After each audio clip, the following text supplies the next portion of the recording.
হযরত ইউনুস আলাইহিসসালাতু ওয়াসসালাম একজন সম্মানিত নবী। পবিত্র কুরআনে স্বতন্ত্র একটি সূরা অবতীর্ণ হয়েছে তার নামে, সূরা ইউনুস। এছাড়াও পবিত্র কুরআনে আরও 6টি সূরায় তার সম্পর্কে আলোচনা করা হয়েছে। পৃথিবীতে দুজন নবী মায়ের নামে পরিচিত হয়েছেন, একজন হযরত ঈসা ইবনে মরিয়ম, অন্যজন হযরত ইউনুস ইবনে মাত্তা। মাত্তা হযরত ইউনুস আলাইহিসসালামের মায়ের নাম, মায়ের নামেই তাকে ইউনুস ইবনে মাত্তা বলা হয়। কুরআন মাজিদে তাকে 3টি নামে উল্লেখ করা হয়েছে। মূল নাম ইউনুস, জুন্নুন ও হাসিবুল হুদ। জুন্নুন ও হাসিবুল হুদ এর অর্থ মাছওয়ালা। মাছ সংশ্লিষ্ট ঘটনার দিকে ইঙ্গিত করে তাকে এই নামে উল্লেখ করা হয়েছে। হযরত ইউনুস আলাইহিসসালাতু ওয়াসসালামকে বর্তমান ইরাকের মসুল নগরীর নিকটবর্তী নিনাওয়া জনপদে নবী হিসেবে পাঠানো হয়েছিল। সূরা সাফফাতে 147 নং আয়াতে এ সংক্রান্ত আলোচনা করা হয়েছে।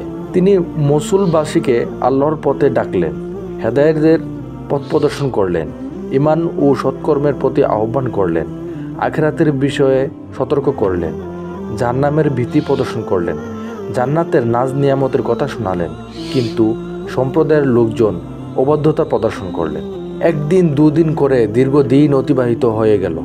ইউনুস আলাইহিসসালাতু ওয়াসসালাম তাদের ঈমান সম্পর্কে কিছুটা হতাশ হয়ে পড়লেন এবং 3 দিনের মধ্যে আল্লাহর আযাব তাদের উপর নিপতিত হচ্ছে ঘোষণা দিয়ে নিজ এলাকা পরিত্যাগ করলেন। কিন্তু এলাকা পরিত্যাগ করার ক্ষেত্রে তিনি আল্লাহর নির্দেশের অপেক্ষা করেননি।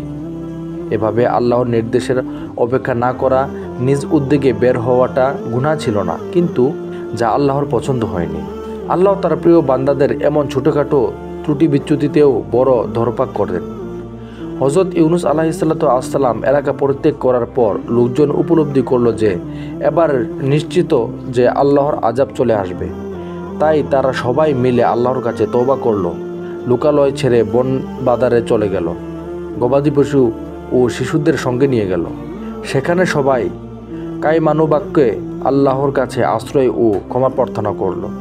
তাদের খাঁটি তওবা কাকুতি মিনতি কারণে আল্লাহ তাদের উপর থেকে আযাব সরিয়ে নেন।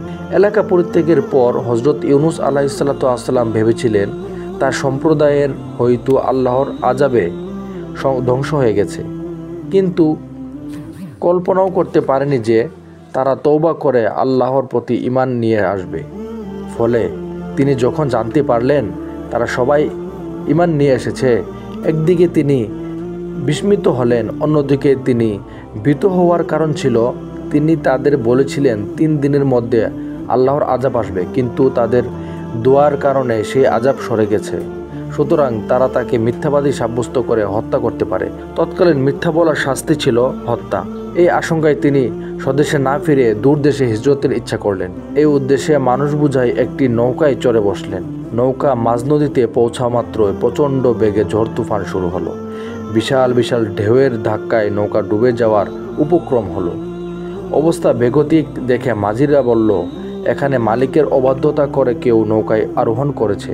মাঝিদের বিশ্বাস ছিল কোনো অন্যায় কাজ করে কেউ নৌকায় আরোহণ করলে এমন পরিস্থিতি তৈরি হয়। সুতরাং তারা বলল, এমন কেউ থাকলে তাকে নদীতে ফেলে দিতে হবে, তাহলে অন্য যাত্রীদের এই বিপদ থেকে রক্ষা পাবে। তখন যাত্রীদের মধ্যে লটারি দেওয়া হলো। লটারিতে হযরত ইউনুস আলাইহিসসালাতু ওয়াসসালামের নাম এলো।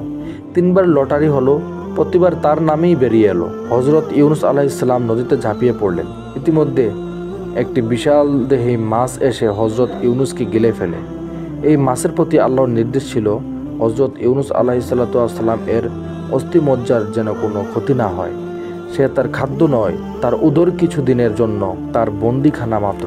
মাছের উদরে গিয়ে তিনি একটি দোয়া পড়লেন, আল্লাহর কাছে আশ্রয় চাইলেন, ক্ষমা প্রার্থনা করলেন। তিনি বললেন, লা ইলাহা ইল্লা আনতা সুবহানাকা ইন্নী কুনতু মিনাজ জালিমিন, অর্থাৎ হে আল্লাহ, আপনি ছাড়া আমার কোনো ইলাহ নেই, আপনি চিরপবিত্র, নিশ্চয়ই আমি নিজের উপর জুলুম করে ফেলেছি।